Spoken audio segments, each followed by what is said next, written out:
Hi, everyone. Welcome to our first coffee break with CCHI. This is something we decided to have when you can find a time within your busy day that you just grab a cup of coffee and relax and listen to a conversation that either I or our commissioners or volunteers have with other people in our profession and our industry.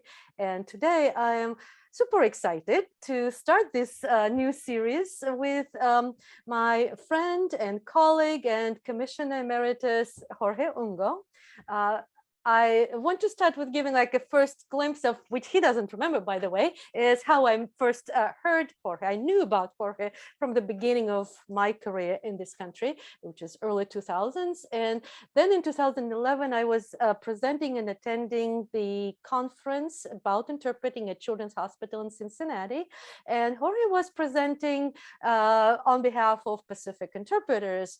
And I was absolutely in awe because he managed to combine this bird's eye view of this subject and also very practical tips of what we could do starting just a minute after his presentation is over. And it was fun. Since that time, I've heard multiple presentations, and that's what I always find, that it's just amazing to be either a participant who is very passive during your presentation, but definitely during this past 6 years that we worked together at the commission, that was very, very rewarding, and we were very busy. So now we're taking the time to kick back and just let me ask you a question that I wanted to ask but never did during our time together.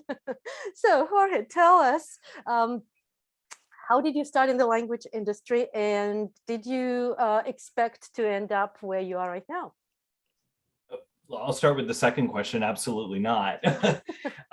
Well, first of all, Natalya, thank you so much for having me and getting to be the first as part of the series. And I do remember meeting you at Cincinnati Children's Hospital. So it's a very, very clear memory that I have. How did I get started in language services? Honestly, completely by accident. I had been laid off from a job outside of Houston, and I moved back to Houston, and I was gonna go back to community college, and I was an aspiring filmmaker at the time. I just started applying for jobs doing any kind of office work, a receptionist, front desk at somewhere. And I happened to apply for a job at a language company as a receptionist. And that opened my eyes to a industry that I really don't think I knew existed. I grew up in a bilingual home. I was always super interested in other cultures. My great grandfather was a Chinese immigrant to El Salvador, Central America, and that mixture within me of these different cultures just kind of always instilled this like real curiosity about other cultures and languages. But having been raised bilingual, I don't think it ever really dawned on me how I had never really put thought into how do people communicate across language barriers, and how do documents magically become in other languages. And so working for that language company really opened my eyes to something that I just had never put thought into. And I started as a receptionist, and within a few months, I was recruited to work as a project coordinator in their translation division, and quickly realized from talking to translators how not bilingual I was and how much I needed to work on my Spanish that I never used in a professional setting. And then by luck, really, I think there was an opening in the interpreting division of the company. The person who was running the interpreting division by herself moved to Chicago, and there was an opening, and they said, would you be interested in working in our interpreting division? And it was literally me, a stack of resumes, and a Rolodex. And I spent probably the first 2 months putting it all into an Excel spreadsheet because it was just driving me crazy how it was being managed. And that really was the most eye-opening and exciting part of that job. It was really starting to not necessarily create anything from scratch because the infrastructure was there, but really to start to formalize things and learn about training of interpreters and what we needed to do to better equip our interpreters to be more professional, looking at badges, looking at testing, all of these things that we were only in the beginning stages of doing, and doing it kind of on a shoestring budget, just kind of figuring it out as we were going along. So when I look back at that time period, never in a million years did I think that eventually I would be working for the largest provider of interpreter services in the United States and the fourth largest provider of language services in the world. So I feel incredibly fortunate to be where I'm at today and to have had the mentorship of some incredible people like Bruce Murley at Pacific Interpreters that opened doors for me and really helped me kind of see my path and see the value that I can bring. Well, and let me ask you, which company you are with now? I know we're not promoting anything or endorsing anything, but for those who may not have heard about you, I think it's fair, to ask you that question. So absolutely, yeah. So I've been with LanguageLine Solutions now for 12 years. I started when I started at Pacific Interpreters, but about 8 years ago, Pacific Interpreters was acquired by LanguageLine, and I couldn't be more proud to work for an incredible organization. And it sounds like, the fact that you were able to progress within the industry from the receptionist to where you're right now, where you deal with multiple health systems who are your customers. Let me ask you, have you ever had to interpret? So funny enough, in the early stages of doing that reception work, one day the manager came and said, "Hey, would you like to leave work a little bit early today?" And I said, "Yeah, absolutely. What do you need?" And she said, "Well, there's a school around the corner from here that needs an interpreter. It probably won't take more than 10 or 15 minutes. Here's a timesheet. You can just have them sign this, and then just bring it back to the office tomorrow, and you can go home after that." And so, yeah, no problem. How hard could that be? And so I showed up to the school, and come to find out I needed to interview or help a social worker from Child Protective Services interview a young child who had some bruises, and they ended up taking that child into custody. And the social worker handed me her cell phone and said, "I need you to call mom and tell her that we're taking her child into custody, and then give her directions to our office." And she gave me the address of her office. So with very little confidence at the time in my language skills, I was having to explain some horrifying news to a very worried mother. And then I had to give very complex directions to a place that I had never been to before. And this was all before Google Maps. I was just going to say, you did not have any Google Maps. I couldn't even pull up my iPhone. I didn't have an iPhone back then. And that was, it was actually an incredibly eye-opening experience, Natalya. It was the moment that I realized there needs to be training to do this. There needs to be some kind of validation of my skills to do this. And I knew in that moment that that was not what I would be doing in language services. And ever since then, it really has been kind of something that I wear really proudly when I do tell people that I'm not an interpreter, because most people assume that at some time in my 20-year career in language access that I was an interpreter. And I was for all of about 5-10 minutes, no, probably longer, 20 minutes. But it definitely was eye-opening, and something that, a story that I tell often as I'm training end users, or as I'm talking to interpreters, and it really, I see kind of that aha moment happen for them where they go, "Wow, I get it." Because you hear me speak Spanish, and I don't think I have a very harsh, like, American accent, even though Spanish was my first language, but I consider English to be my native language. most people would hear me speak Spanish and assume that I have the fluency to be an effective interpreter, and I simply don't. Yeah, it's always fascinates me how individuals who are not bilingual assume that being bilingual is enough to do many things, including interpreting. And what you explained is just a perfect example of how we differ from translators, for example, right? A translator, when they got the document, they pretty much know could they do it or not. An interpreter going for a 10 minutes appointment to a school has no idea what they may end up doing. And so the complexity of the appointment is unpredictable for any kind of appointment. So that's what kind of is the main difference I feel. And I did have similar experience in my life when people will say, oh, you speak Russian, but we really are hiring Spanish. Could you learn Spanish in 3 months and be an interpreter? I'm like, really? Yeah, in 3 months you want me to learn Spanish. So needless to say, I cannot even fake Spanish. But anyway, obviously, it sounds that the types of work that you've done includes a lot of duties and a lot of commitment and working really hard at it. My question is kind of very simple. Why do you work so hard? What motivates you to work hard, to excel and move up in your career path? For me, it's all about the patients we serve.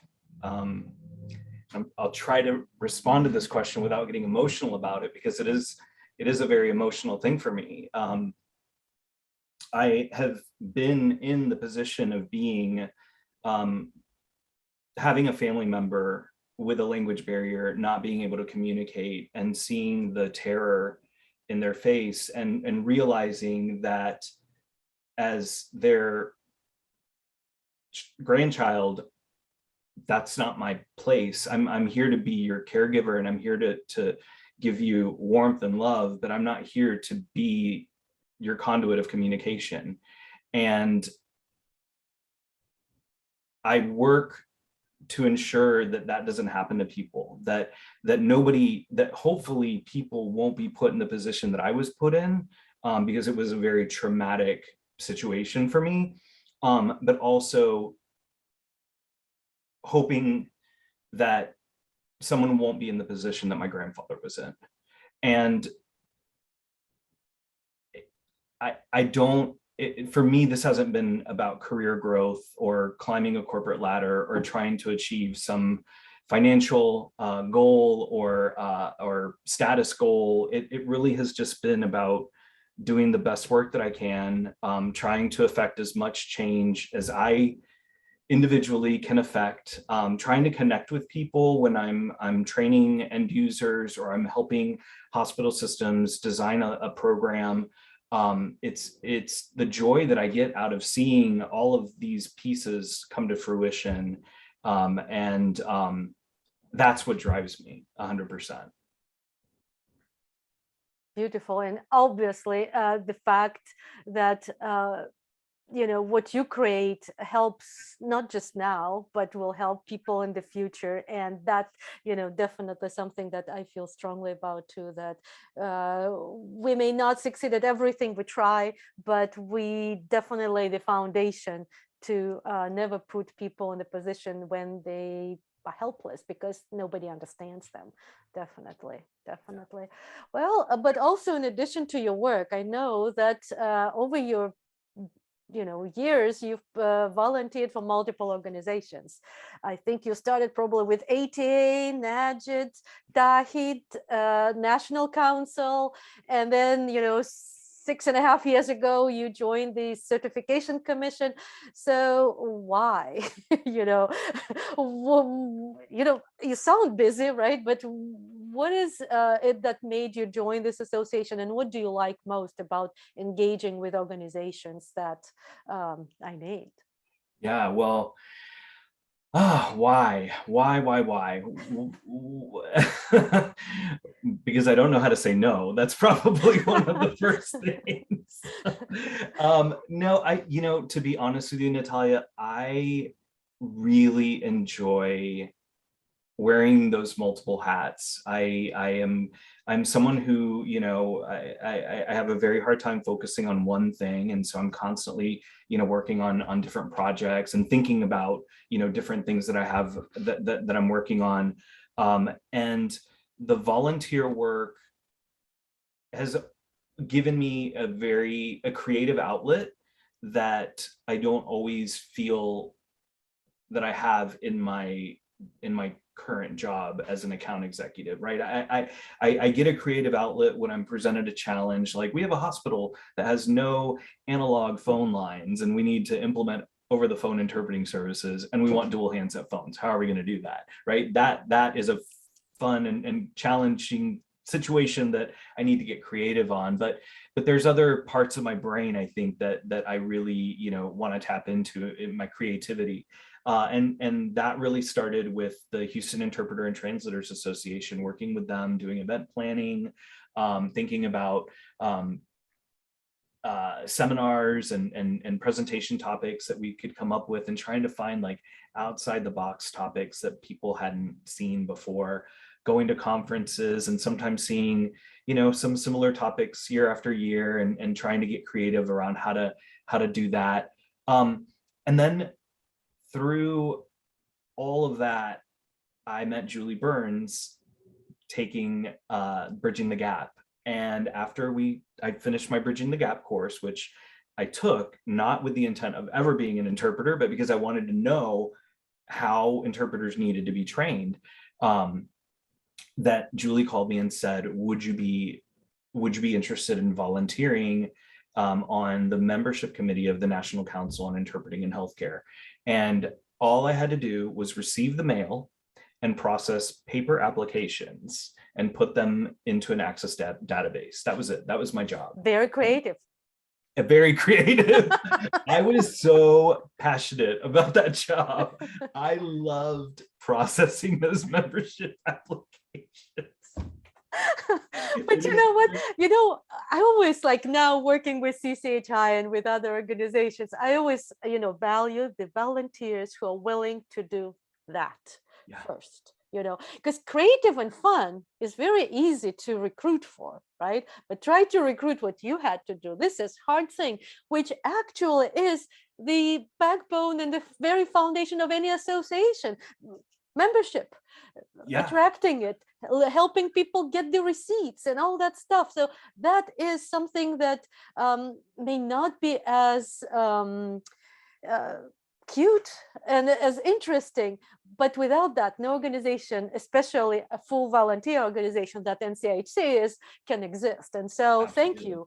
Because I'm a member of NCIHC, and by the way, Julie Burns was my trainer for Bridging the Gap as well. So, but thank you very much for doing that. And of course, I do know that you did have creative things at NCIHC. You are still, in my mind, the best MC. Well, let's put it this way. You share the, you know, first place with Ignatius Bao. I love him too. Gosh. So, but I love you equally. Let's put it that way. So, but as far as MCs goes, that you got it. And all these social media things, like, you have so many ideas. I'm like, wow, I wish, you know, you had the time to implement every single one of them, because they're all brilliant in my opinion. But it's all, you know, it's all comes to me from things that I've learned. So, you know, I took a year and a half off from language services. I was burned out. I just needed a break. I needed to do something different. And I was offered a job working for this company in the recycling industry. And my job was going to be to do community outreach. And part of what we would do is we would write social media plans. We had a social media person in the office that would work with us, but we would write social media plans for municipalities to promote these new recycling programs and education for the community. And that, you know, that experience, I find it to be valuable now as I'm working with CCHI, or have been working with CCHI doing social media. There's so many of those ideas that if I trace it back, the seed was planted doing that work with recycle banks. So you know, I'm grateful for all those experiences and kind of how it's led me to this place. And from the time that I was a kid, I remember like I used to love organizing things. I wanted to put things in order. I wanted to put magazines in order. Like I wanted them in date order and like the name of the magazine in alphabetical order. And so when I was handed this Access database and literally they shipped me boxes of paper applications that needed to be data entered, I was kind of in heaven. Like it was really, but you know, the cool thing about it, Natalya, is the other piece of it was that it introduced me to so many people. And there are so many people whose names I now know because of that volunteer work that I did 15 years ago. Those names still resonate, you know, still stick with me from those days of processing those applications and their renewals and all of that stuff. And it's funny because I was the one that would email out confirmation messages. So then a lot of people got to know me. Mhm. And that's how, you know, I kind of credit my people knowing who I am. A lot of that came from the work that I was doing with NCIHC, because I was the one sending out all their email communication. And then for a while, I was the listserv person who would like let people know when they had violated some of the listserv rules. And I was the one that would have to say, you can't do that. So I'll never forget somebody walking up to me at a conference and she looked at me and she said, "You're Jorge Ungo?" I pictured a really grouchy old man. It was all because of my email communication. Well, I mean, I definitely, understand how hard it is to manage any kind of listservs, and especially in the early years, right? When you were doing it. I was a member of the court interpreters listserv for a while, and wow, that got heated. I don't think we've ever got that heated in our healthcare interpreting. Oh, that's not true. Take it back. We were too. Yes. So I think Zoom and texting and all that kind of dissipates that pressure that before we could express only through an email. Now we have many more, opportunities to actually communicate and not just express our grievances, so to say. So, but so piggybacking on that, what advice can you give to interpreters, managers, language industry specialists who may not be interpreters themselves when they are starting their careers? How could they become like you? Because I think you would be a great role model for many people. So. Oh my gosh. Well, I think that definitely the opportunities to volunteer with organizations are out there. And, you know, it may not be something that you, that is advertised, right? It may not be like a call for volunteers on their website, but even if, you know, you're just kind of staying behind at the end of the membership meeting and helping clean up, the biggest sort of vicarious benefit of all of this volunteer work that I've done, apart from the creative outlet, apart from just the warm fuzzies that it's given me, has been the opportunity to network and meet people. That is how I met Bruce Murley. And that was what opened up the door for me to work at Pacific Interpreters, which led to my career at LanguageLine. And had I not been in that position, I probably would still be working for a local company here in Houston. So I definitely think that someone who does aspire to really find their place in language access, whether it be as an interpreter or eventually in a different role, because if you look at these language companies, there are hundreds of places that they can go and work, right? They could be working in IT, they could be working in workforce management, they could be working in HR. There's so many opportunities where you're still making an impact in language access, but you're not necessarily doing it as an interpreter. And so volunteering really opens up those doors and introduces you to some people. And I have to say, some of my best friends are people that I met through volunteering with organizations. So it's not only been professionally beneficial, but it's also filled my life with some incredible friendships and people that I just love so much. And I'm so grateful that they're a part of my life today. Thank you. And let me ask you the question which I cannot ask, not ask, because I am with Certification Commission. I know that you supported certification of healthcare interpreters from the very beginning. And my question again is why? You didn't have to, right? Why? You're not an interpreter, but still, why did you support certification? Well, you know, most professions out there have some measure or some way to validate that that person is skilled to do what they do. And from having been doing this back in the days where we didn't have certification and where, you know, we were all kind of home growing our own tests and kind of developing our own quality assurance measures and trying to figure out how to do all of that as a business, to have a national standard that we can all attain, that all interpreters can attain, it's just the right thing to do. And you know, I was part of the National Council on Interpreting in Healthcare when we were developing standards, not during the Code of Ethics, but during the Standards of Practice. And while I wasn't sitting at the table during those discussions, I was in a part of the Standards and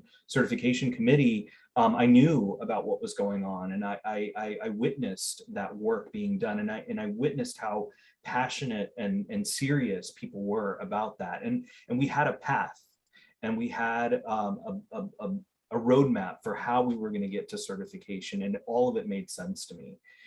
So from the time I understood what the mission was, I wholeheartedly supported it. And when the opportunity came to work with CCHI, it was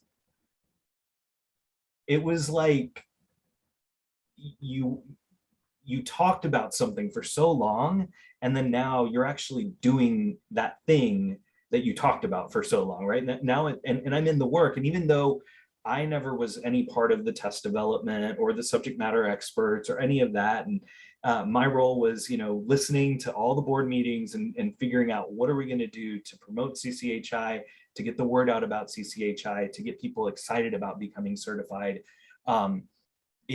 You know, we worked as such a great team, and the pride that I see in interpreters when they walk up to our booth when we're at a conference and they say, I'm certified by CCHI, it just warms my heart, you know? So it was the right thing to do, and it still is the right thing to do. And I'm just so excited to see it continue to flourish and grow, and to see more and more and more people get certified.